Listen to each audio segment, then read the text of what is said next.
Hello बच्चों, इस video में हम कर रहे हैं प्रोटोजोआ का फाइलम डेट इज जूमेस्टीजाइना। 2500 स्पीसीज इसकी नॉन है। इसके अंदर इंक्लूड हो रहा है ट्रिम्पैनोजोमा, जियार्डिया, लेशमेनिया। इवन जो जूमेस्टीजाइना है they are moving with the help of flagella. Most of them are free living. It means they do not need any kind of association. अब जो जूमेस्टीजाइना डिसीज कोज कर रहा है डेट इज जू फ्लैजिलेट्स. अफ्रीकन ट्रिपेनोजाइमेसिस भी cause होता है. बेसिकली ये कॉज होता है टिस्टिस फ्लाई के फैलने से. बेसिकली ये कॉज होता है. ट्रिम्पैनोजोमा इसको कॉज करता है. इसको हम स्लीपिंग सिकनेस भी बोलते हैं. होता क्या है स्लीपिंग सिकनेस? स्लीपिंग सिकनेस के अंदर बंदे को नींद नहीं आएगी जब वो सोने लगेगा, लेकिन पूरे दिन उसको स्लीपीनेस फील होगा. प्रॉब्लम इसके अंदर क्या है कि पूरे दिन फटीगनेस फील हो रही है, उसका कोऑर्डिनेशन कंसंट्रेशन नहीं बन पा रही है. अगर मान लो किसी स्टूडेंट के अंदर है तो उसको पढ़ाई में बिल्कुल कंसंट्रेशन नहीं बन पाएगा, पूरा दिन स्लीपी फील होगा, लेकिन जब सोने लगेगा तो नींद नहीं आएगी. नेक्स्ट इज जगास डिसीज जो कि किसिंग बग करता है. और लेशमेनिसिस, सेंट फ्लाई फैला रहा है, बॉडी में लेशमेनिया जा रहा है. Giardiasis. This are some diseases. Now we come on sporozoa. Sporozoa की अगर हम बात करें, now we come on sporozoa. Sporozoa other protozoan के जैसा नहीं है. क्यों नहीं है? क्योंकि इनके पास ना ही तो सीलिया ना ही फ्लैजिला. जितनी भी स्पीसीज है स्पोरोजोआ की ऑल आर पैरासिटिक और इनके पास एक बड़ी सी लाइफ साइकिल है. चाहे हम प्लाज्मोडियम की भी बात कर ले, कैसे इसने पहले लीवर में टेक किया, देन आरबीसी में एसेक्सुअल रिप्रोडक्शन किया, गैमेट्स बनाए, देन दोबारा सेक्सुअल रिप्रोडक्शन किया, तो एक बहुत बड़ी सी लाइफ साइकिल होगी. और मोस्ट ऑफ इन्हें क्या होता है कि एक से ज़्यादा होस्ट चाहिए.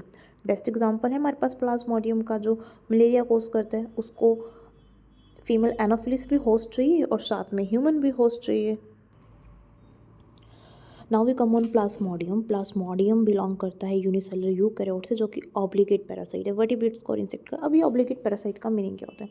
ऑब्लिगेट पैरासाइट वो पैरासाइट है जिन्हें होस्ट चाहिए ही चाहिए अपनी लाइफ साइकिल के लिए. बिना होस्ट के जिंदा नहीं रह सकते.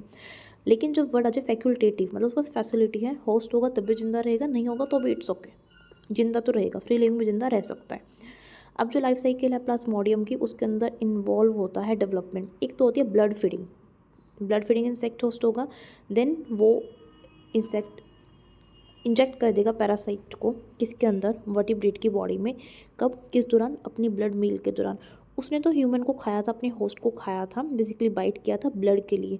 लेकिन जब उसने अपना स्लैब बेसिकली माउथ ओपन किया तो उसके स्लेवरी ग्लैंड के जस्ट पास ही प्रेजेंट थे पैरासाइट, वो चले गए ब्लड के अंदर. अब पैरासाइट ग्रो करेगी वर्टिब्रेट बॉडी टिश्यू के अंदर. बेसिकली सबसे पहले वो ग्रो करेगी हेपेटिक टिश्यू में, लिवर के अंदर. उसके बाद वो जाएगी आरबीसी के अंदर. आरबीसी में जाके करेगी फर्स्टली अपना एसेक्सुअल रिप्रोडक्शन, देन बनाएगी गैमेट. तो क्या होगा? डिस्ट्रक्शन होएगी होस्ट के रेड ब्लड सेल्स, जिसके कारण क्या होगा? डिसीज़ होगा मलेरिया. एक्चुअली जब वो अब डिवाइडिंग कर रहे होते हैं रेड ब्लड सेल के अंदर, तो वो केमिकल रिलीज करते हैं डेट इज़ हीमोजॉइन, जिसके कारण आती है symptoms like chills and fever, sweating. तो ठंड के साथ बुखार आ रहा है, ठंड के साथ बुखार आ रहा है. हम इसको इस तरीके से भी कहते हैं कि जाड़ा लग के आए बुखार, तो समझो मलेरिया का है प्रहार. There are many plasmodium species like plasmodium vivax, plasmodium falciparum, plasmodium malaria, plasmodium ovule and plasmodium knowlesi. तो this are the some malaria, some plasmodium species which can cause malaria. लेकिन इन सब में से जो सबसे ज़्यादा खतरनाक है, फैटल है, that is falciparum. Falciparum is one of the dangerous species of